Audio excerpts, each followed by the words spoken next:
Hey guys, today I'm going to talk to you about the 5 R's of consequences. So my number one objective is always to avoid resentment, and I think by following this guideline of the 5 R's of consequences, we can achieve just that. So the first R is respectful.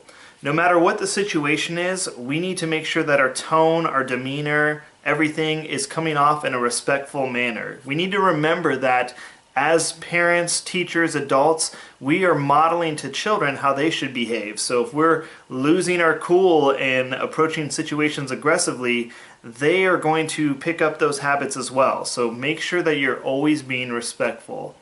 Number 2, your consequence should be related to the situation. So if your child is refusing to wear a helmet for a bike ride, then they cannot ride the bike, because now you are avoiding resentment because you're ensuring their safety. There's a lot less personal issues there where they feel like they're just being punished. You're ensuring their safety. So we need to make sure that their consequences are related to the situation. And this can be tricky, and sometimes it takes time, and that's why we also don't need to figure these out right in the heat of the moment. Okay, and we could also try to be proactive. If you know you're going on a bike ride, especially if this has been a struggle in the past, start thinking about how you're going to approach these situations. Number 3, your consequence needs to be reasonable. And when I say reasonable, usually I'm talking about time, okay? If your child's refusing to not wear their bike helmet, they shouldn't lose the privilege of riding their bike for 2 weeks or a month.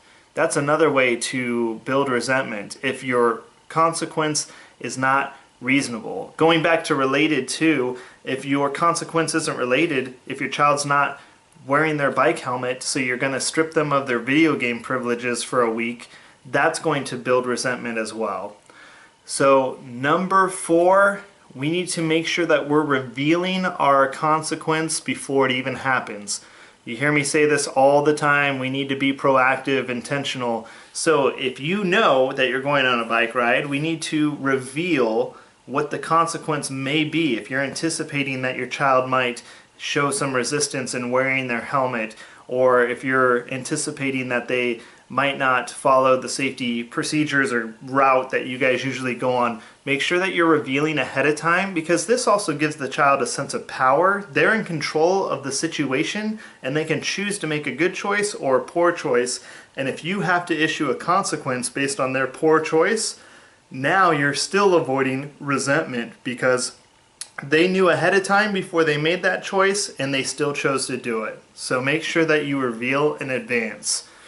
The 5th R is repeat the consequence, okay? Have your child, when you reveal the consequence, to repeat it back to you. That way there's no question of understanding, and they also have a sense of more accountability because now they've said it themselves. And by revealing and repeating and all of that stuff, it's really off of your hands and it's all on their hands. And those are really probably just the best strategy that I can think of that will help you avoid resentment, because resentment is your number one enemy. I say that all the time too. So I hope this was helpful, and thanks for watching.